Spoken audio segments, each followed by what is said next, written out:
V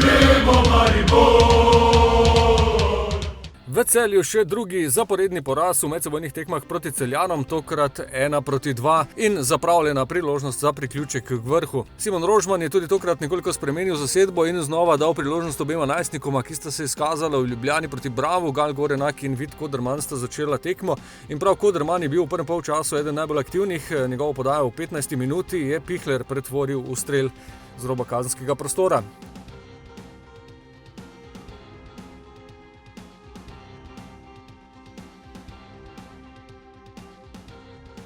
Najboljše obdobje je Maribora v prvem polčasu, tam okoli 30 minute.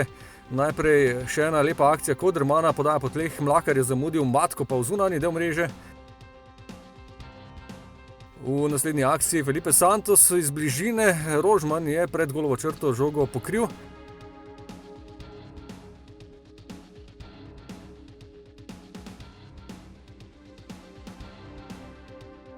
In trojček dobrih napadov je zaključil Repa s strelom z roba kazenskega prostora.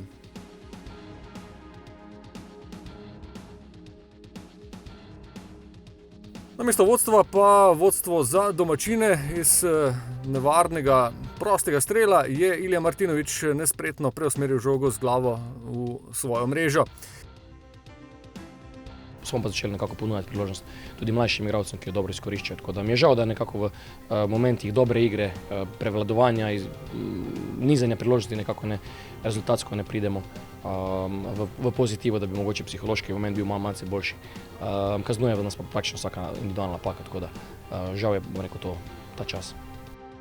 1-0 za Celje, v drugem polčasu pa še bolj dominantna igra Maribora, tudi z novimi menjavami, z novimi svežimi igralci.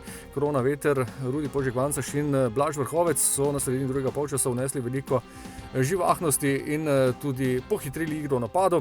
In v 74 minuti po hitrem protinapadu je Vancaš zavrnil žogo Vrhovcu, ta pa je streljal preslabo. Le minuto zatem pa izenačenje. V glavni vlogi sta bila Krona Veter in Požek-Vancaš. Slednji je streljal z roba kazenskega prostora, preusmerjen strel pa je končal neubranljivo za domačim vratarjem.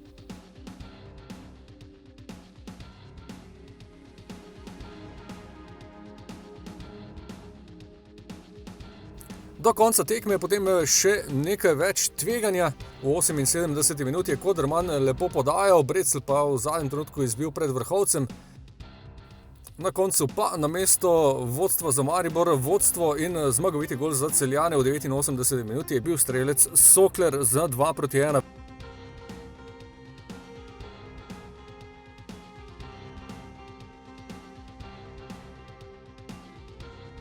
Škoda, da smo prejeli tako naiven gol iz avta. Mislim, da če bi bilo 1-1 in še kakšnih 6-7 minut do konca, da bi bilo še vse mogoče, ker nasprotnik skoraj ni stopil na našo polovico. Tako da, ne vem, res mi je žal, da se nam spet to zgodilo in upam, da se poberemo in naučimo iz te tekme čim več. Vendarle se je še ponudila priložnost v 93 minuti za izenačenje, Peričič pa je z glavo meril previsoko. Ostalo je torej pri še drugem zaporednem porazu proti Celju v spomladanskem delu sezone. Naslednja tekma bo v torek v Ljudskem vrtu, pa bo nasprotnik znova popoldne Tabor Sežana.